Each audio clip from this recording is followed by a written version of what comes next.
Hey gang, welcome back. Okay, today we're going to cover this $10,000 grant that the SBA has going. I'm going to tell you all about it. I'm going to show you how to fill out the application to try and get it.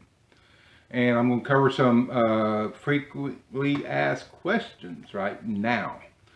I don't have all the clues. I'm not an expert. You should be asking, if you got specific questions, ask your CPA. Or there's a number on the SBA.gov website that you can call and ask them, because I'm just showing you how I filled mine out. So to get started, what is it? It's technically called the Economic Injury Disaster Loan. A lot of them are calling it the EDL. Who qualifies for this? From my understanding, the people who qualify this are sole proprietors, independent contractors, small business owners, with or without employees. So if you're a sole proprietor like myself, with most of the time 0 employees, you qualify. This is a forgivable grant, from what I understand, up to $10,000. Doesn't mean you'll get $10,000. It says up to $10,000. They're saying it's 3 days. I don't think so. I think they're overly optimistic. It's been 2 days since I applied, so don't count on it. I've seen one source that said the grants are going to be available up to December 2020. I cannot verify that any place. The only thing I see is on the application where it says expires 9/30 of 2020. So and from what I understand, it's a first come, first serve. So you don't want to screw around with this. You want to do it right after this video. So anyway, I hope this helps y'all. I hope some of y'all. I'm gonna have some information after the video of me filling out. So make sure you return and check that out. So now let's get to filling out this application. You will want to go to SBA.gov. When you get there, you'll see this yellow bar at the top. It says Coronavirus COVID-19, apply for an economic injury disaster loan, click here. And obviously you're going to click the part that says click here. Takes you directly to the application. This is the disaster loan assistance, federal disaster loans for business, private nonprofits, homeowners, and renters. This is the COVID-19 Economic Injury Disaster Loan application. You're going to read all this stuff here. I'm not going to read it and get into any of that with you. You can read it for yourself. Now, this is a verification page. You're going to read through these. Applicant is a business with not more than 500 employees. Which one of these apply to you? And you're going to choose just one. Applicant is an individual who operates under a sole proprietorship, with or without employees, or as an independent contractor. Applicant is a cooperative with not more than 500 employees. And you're going to read more down through here. Probably 95 or more percent of y'all will be checking one of the first two. In my case, I'm a sole proprietor. Then you're going to go down, review and check all the following. If you do not check all these, you are not eligible for the loan. You need to read these and make sure that they apply to you. So let's assume they do. If you have any questions, as I said earlier, I'm not an expert at this. This is just how I filled it out. If you have questions, you're going to call this number down here at the bottom, 1-800-659-2955,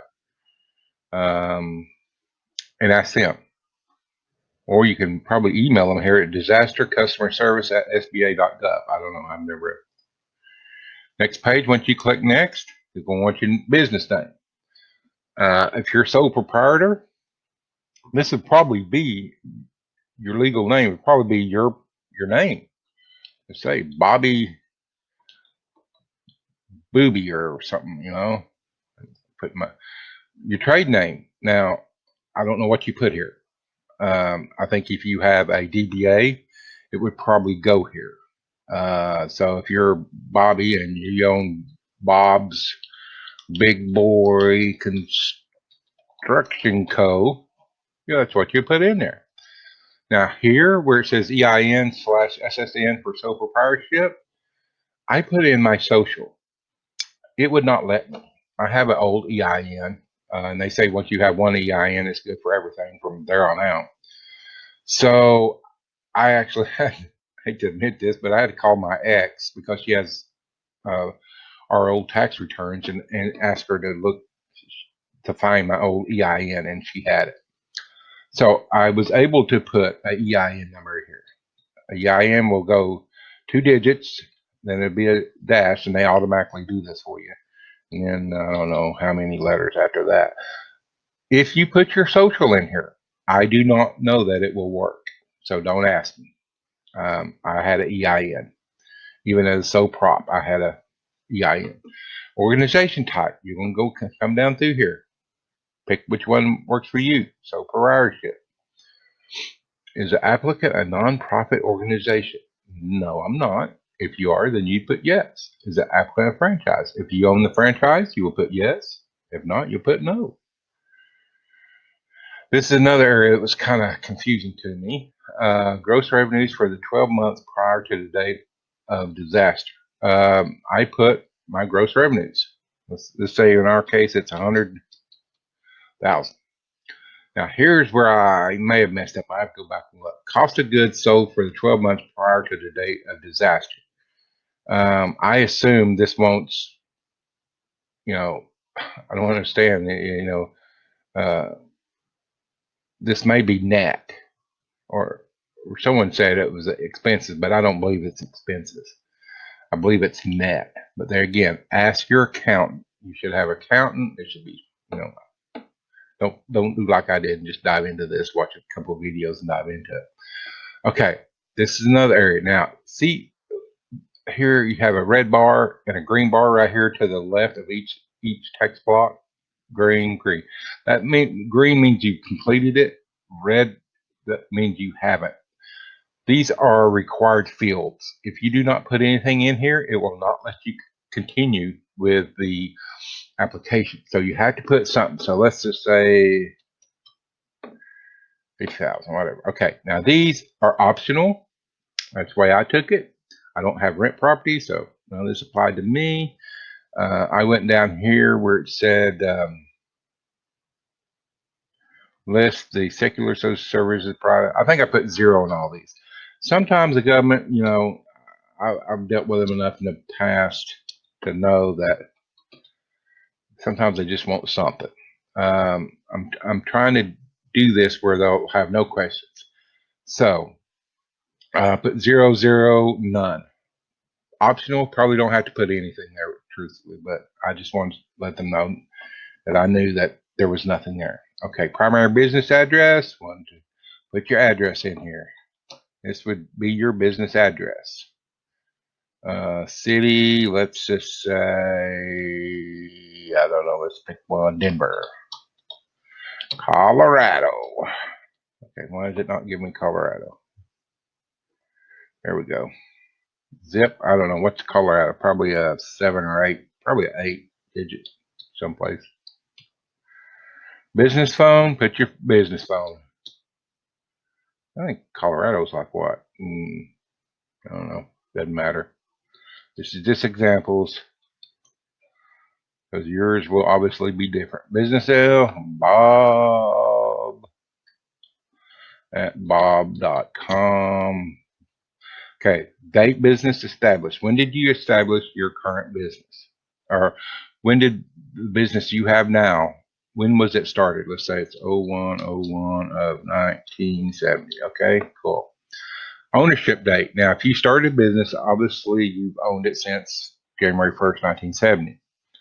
If you bought it, let's just for sake of argument, you bought it in, say, 1985, then you would put there. Now, if you started it, it would be, January 1st, 1970. Business activity. I think for most of us, we're going to be in the construction and contractors. You have all kinds of stuff. Then it's want to know detailed business activity. Kind of wants to break it down. Most of us, if you're a handyman, I think that you're going to fall in under the house remodeling improvements. Number of employees. Now, this is something else I wasn't clear about. I did ask somebody. They said if you're a sole proprietor, and don't take my word for it, look it up yourself. Call the IRS if you have to, or call the SBA if you have to. They said if you're sole proprietor and you have no employees, then you have 0 employees. Some people put 1 down there. So because they think they're self as an employee. Now, if you're LLC or something like that where you work for it, then you would be an employee. But so props, if you're by yourself, I was told you put 0. That's what I put. Don't know if it's right or wrong. You can put your name down here. Bob, Bobby. Phone is what? 555-121-221 something other. Title office. It's going to want to know: are you the owner, manager, accountant, CEO, CFO, COO, or other? I think most of us be under. Okay, ownership percent. How much of your business do you own? I own hundreds. There I go. Email. There we go. They want your personal email here, Bob, which is my business, Bobby.com or something like that. Social Security. Now they want your Social Security number, so it's going to be. There you go. Birth date. Put a birth date down here for you. Whenever you was born. Place of birth. Good old any town. Are you a U.S. citizen? Yes. Put your street address. 1, 2, 3, 4. I don't know. Chuck with a truck street. There you go. City. But city where you live, not where your business. If you have a business, place of business away from your home, then this would be your home address, which would be let me go. Yeah, owners. It's all about the owner. If you're partners, then your partner will have to fill out the other part. This is your personal information here, city. So, okay, so I'm still living in any town, and we're in. There we go. It did it that time. I don't know. What is Colorado? I'm still thinking it's probably, I don't know. Doesn't make a difference. There we go. Now, see, it said, no, I can't go forward. Something's wrong. So I'll go back up here. I have all green. And don't forget this one. Is your business owned by a business entity? I always miss that one. If somebody else, the way I understand this is if somebody else owns your company, you put yes. If no, you put no.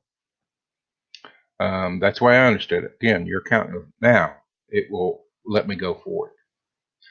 Okay, you're going to put yes or no, these 3 questions. Or, if they apply, you're going to put yes or no. No for me. Now, if somebody fills this out for you, like your accountant or somebody, or your grandma or whatever, they are going to fill this out. This is probably the most, if you're after the $10,000 grant forgivable loan, this is the most important part. You got to check this box. I would like to be considered for advance of up to $10,000. Okay, then you're going to put your bank, which was Squirter Bank. And you're going to put your account number and your routing number. That's so they can send the money directly to your account. And you're going to go down there, you're going to read all this. I hear, understand, understand, perjury, blah, blah, blah. And then you're going to hit next. And that's it. You're going to review this, and put I am not a robot, then you're going to submit this. And that is, folks, how you fill out the application for the Economic Injury Disaster Loan application for the $10,000 forgivable advance, which is a grant. Now, if you put in for this and you get a loan for $20,000, you can deny it or you can accept it. It's on you. So that's how I did it. This may not be the proper way. That's why you really want to go over this with your accountant or tax professional or somebody who knows more than I do. So anyway, okay, let's get back to the regular video. Thank y'all for watching. There's more to come. Okay, so there you have it. Pretty simple, straightforward application. Again, if you have any questions, don't ask me. I don't know. Ask the experts down below. I'm linking to Brian Kim, who is a CPA. He is an expert. Don't know if he'll answer your questions or not. He has a YouTube channel called Clear Value Tax. Awesome channel. You should be subscribed to it anyway. He has saved me money. So ask him, or better yet, pick up that phone. I don't know why people don't want to pick up. They got questions. Well, they'll go to Facebook. They ask Facebook. They ask everybody instead of pick up the phone and ask the people who really know. Call the SBA. So call them if you have any questions. I should have called them on a couple, but when I filled out my application, it was like midnight or 1 in the morning when I found it. So I don't think they'd be up then. So anyway, hey, like and subscribe down below. Don't forget the blog at bluecollardiy.com, and I hope and wish every one of you that apply will get some relief from this. And I hope this is over. I hope y'all are safe. Hope this is over quick so we can get back to work building and fixing stuff. Donald, Blue Collar DIY, I'm out.